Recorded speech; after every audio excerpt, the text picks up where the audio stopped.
the revolutions of 1848 in Italy marked a kind of a turning point. Many historians have seen this as the culmination of the growing desire on the part of the Italians to be unified. There is, in a way, a development of national consciousness through the first half of the 19th century, particularly since the time of Napoleonic reorganization of Italy. There were many who did desire this unity, but perhaps not in the same manner or use the same kind of methodology to achieve this unity. For example, we have seen that Mazzini would have been happy with a republic. Gioberti suggested a federation, but there were others who had visualized a united Italy as an extension of the domination of the House of Savoy in Piedmont-Sardinia. Cavour had already returned and was articulating his views through Il Risorgimento, the journal that he started publishing. An eminent historian of Italy, Denis Max Smith, felt that, as 1848 had shown, Italians were still hopelessly divided. The regions, the localities were more important and appealed immediately to the people than a feeling of Italy as a nation. There had also been the conflicts amongst those who had looked for unity. For example, Mazzini's republicanism was to find rivalries in the supporters of the old dynasties. The moderates and the radicals were in conflict. It had been seen that the peasant masses were still hopelessly illiterate and showed little or no enthusiasm for the Mazzinian popular movements. The painstaking effort to prepare the people for a revolution had been undertaken, but it had not produced the desired result. Italy was unified under the House of Piedmont-Sardinia in 1860-61, and the process was completed by two further stages in 1866 and 1870-71. As we had noted earlier, Gramsci, the Marxist historian, had called this a passive revolution, when a people, instead of leading, was indeed led by a state. Charles Albert, who had made a serious attempt to take on Austria in 1848-49, was hopelessly disappointed.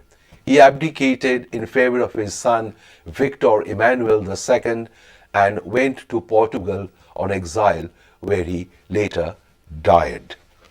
The new king made his peace with Austria and was looking to the future.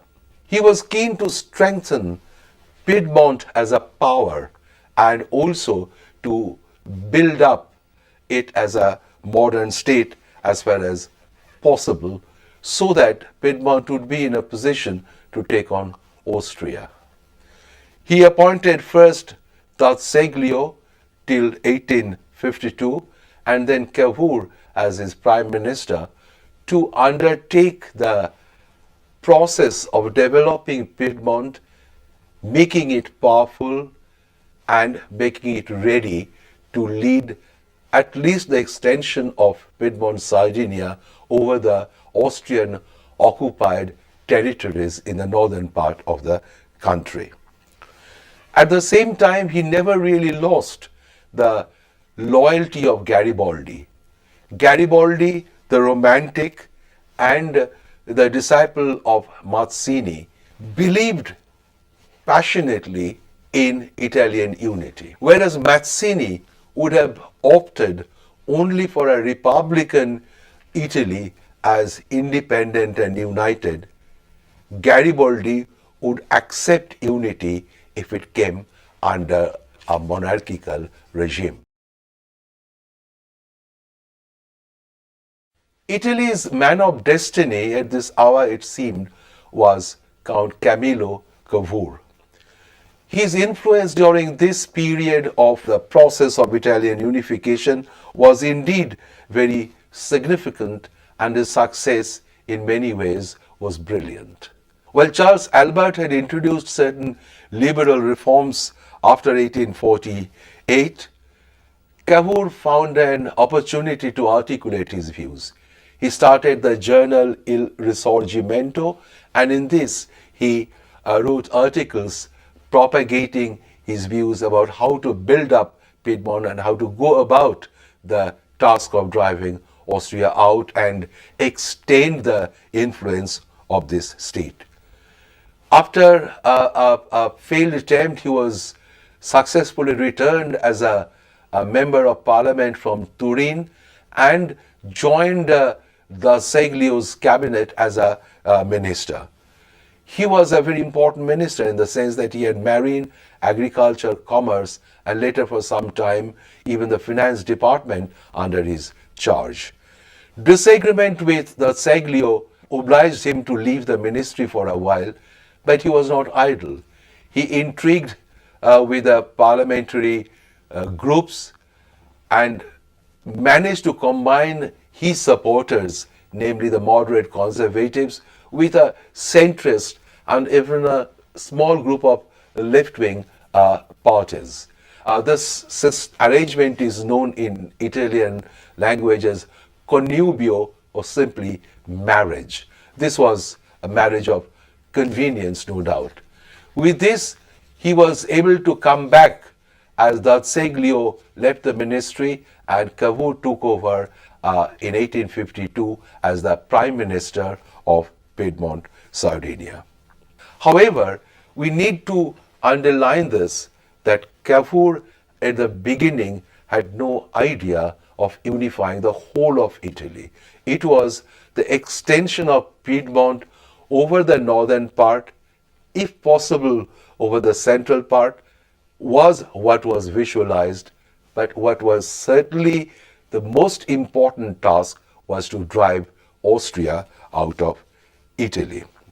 As a minister, Cavour gave particular attention to the economic development of Piedmont, which was still predominantly agriculture.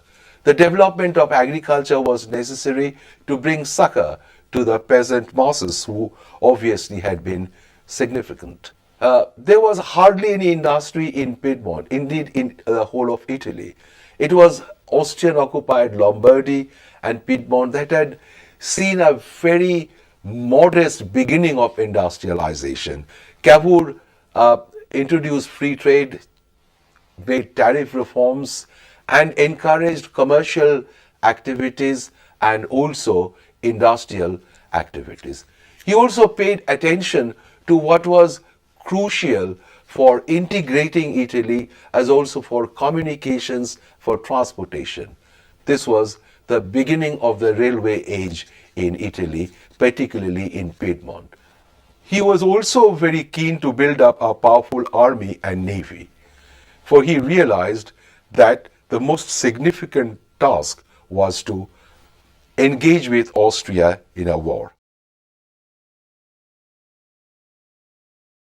The revolutionary attempts of Mazzini did not win many supporters, and therefore there had to be a reconsideration of that methodology. And we see that there was a gradual shift in the ideas and attitudes of many former revolutionaries. Carlo Cattaneo, for example, from Milan, he was a former revolutionary, was still a firm believer in federalism. But what is significant is that many of the former revolutionaries now shifted their loyalty to the House of Savoy. They pinned their hope in Piedmont-Sardinia to achieve both the unity and independence of Italy. It is very relevant to quote Giorgio Pallavicino. Giorgio Pallavicino was a leader of the Lombard uprising in 1821 against Austria. But what would he say now? I'm quoting him. He declared that to defeat Austria, one needs cannons and soldiers. Arms are needed and not Mazzinian pratings. Piedmont has soldiers and cannons. Therefore, I am a Piedmontese. Piedmont these days is a monarchy. Therefore, I am not a republican. Unquote. In 1853, Mazzinian attempts were still to be seen. There was an attempt at an uprising in Milan and it failed miserably. Another expedition to Sicily, led by the socialist Carlo Piscane, equally ended in a failure.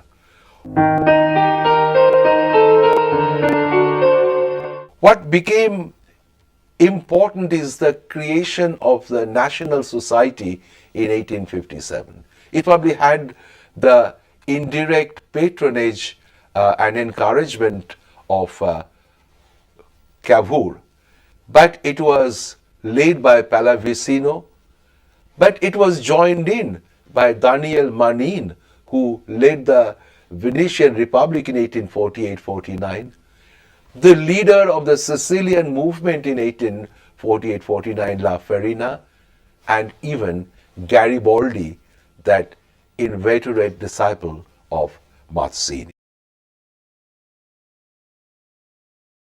A second significant question was the role of foreign affairs powers. Mazzini had all along believed that Italy can do it alone, Italia farà da sé. Cavour, on the other hand, very clearly understood the need of foreign assistance if Piedmont were to take on Austria. The Piedmont was a small state as yet. It was developing, but it would have been foolhardy to take on Austria, a very strong power, unaided in contest. Then we move on to the next phase. Napoleon, we had seen earlier, had always felt that he wanted to do something for Italy. He was a member of the Carbonari and had some sympathy with the question of nationalities. However, after the so-called Orsini plot, when Felice Orsini tried to assassinate the emperor, it marked a turning point of sorts. Before he perished on the scaffold, Orsini urged the French emperor to really do something for Italy. But nevertheless, Napoleon now seemed to take the Italian question a little more seriously and negotiations had started. He met Cavour in Plombières in the Vosges in 1859, in 1858, and finally a secret agreement came out in 1859. It said that France would help Piedmont if attacked by Austria, and if Austria were defeated, then Piedmont would be permitted to take Lombardy, Venetia, and even Romagna, that is part of the papal state, to form a kingdom of Upper Italy.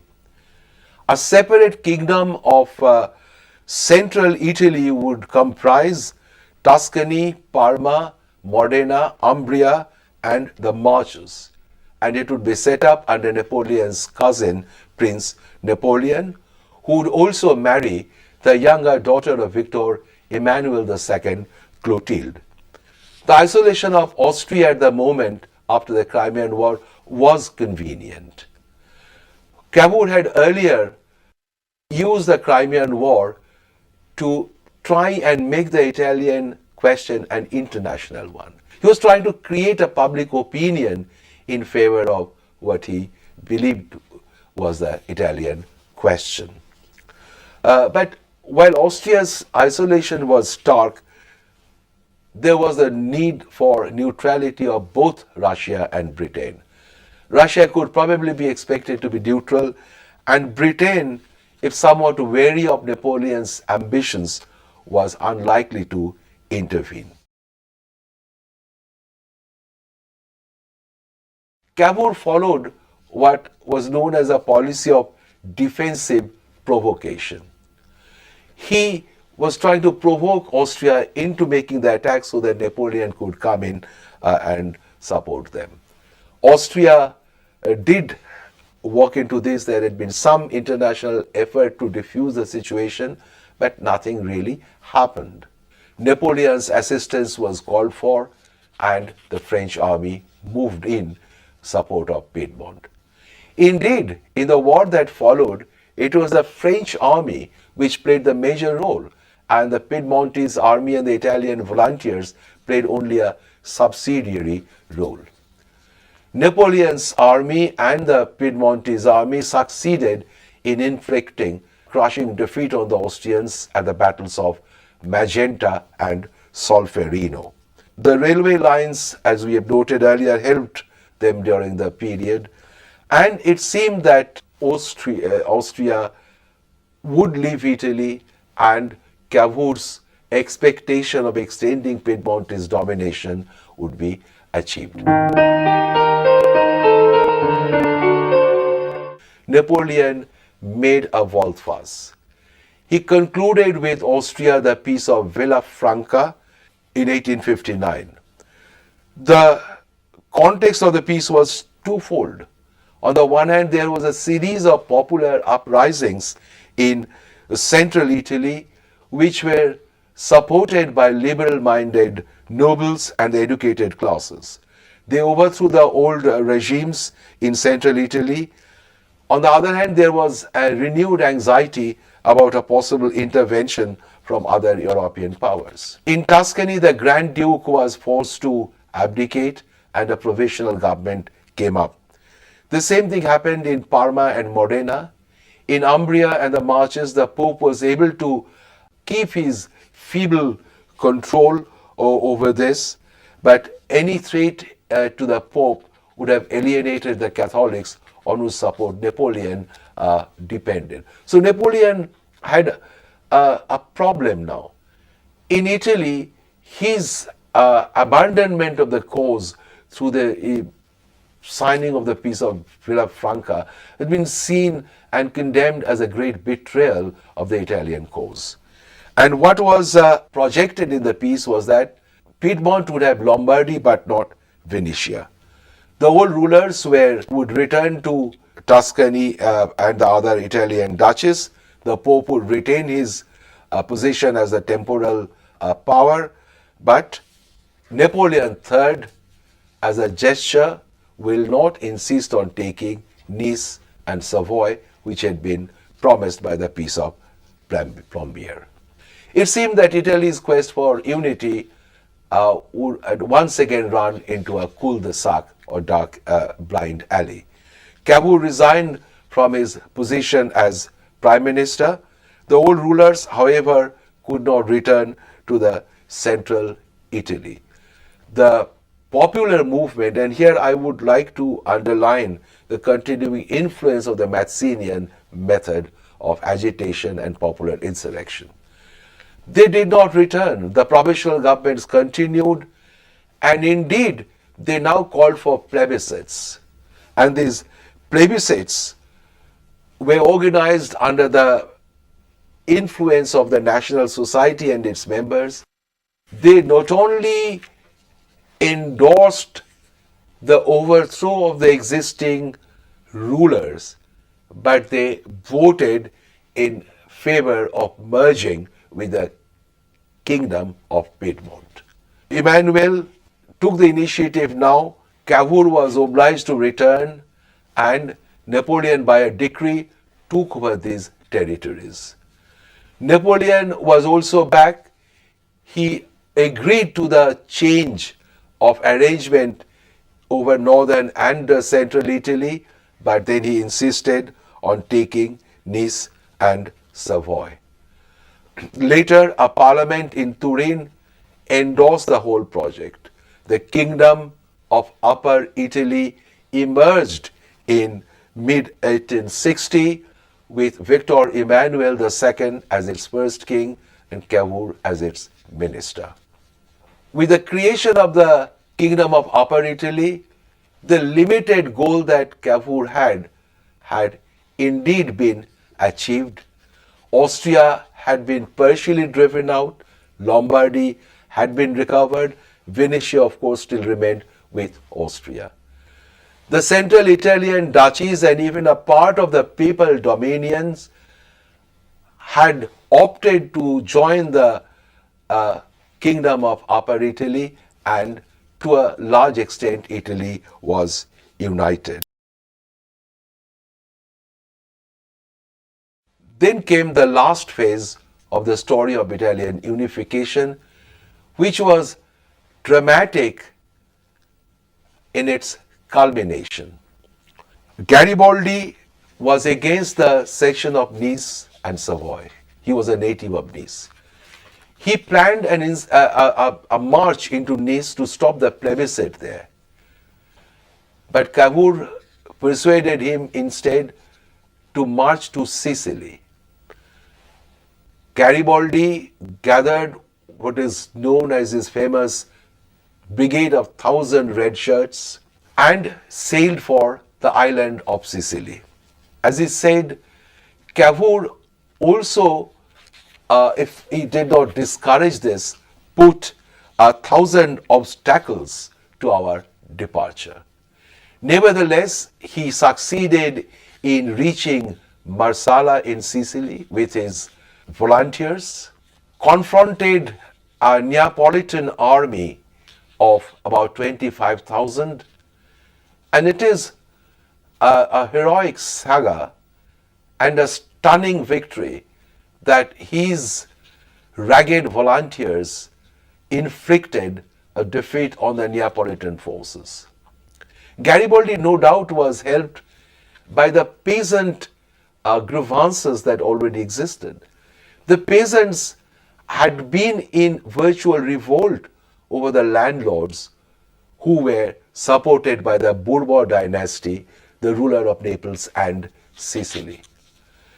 But Garibaldi forced the Neapolitan army to evacuate the island and virtually declared himself as the dictator of Sicily.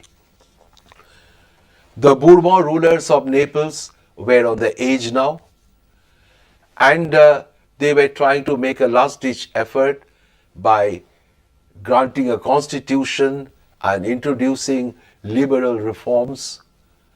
But it seemed that even in Naples, there had been popular grievances against the Bourbon dynasty, against their misrule, and that was ready soil for Garibaldi. But the question was, should Garibaldi cross the Strait of Messina and go over to Naples?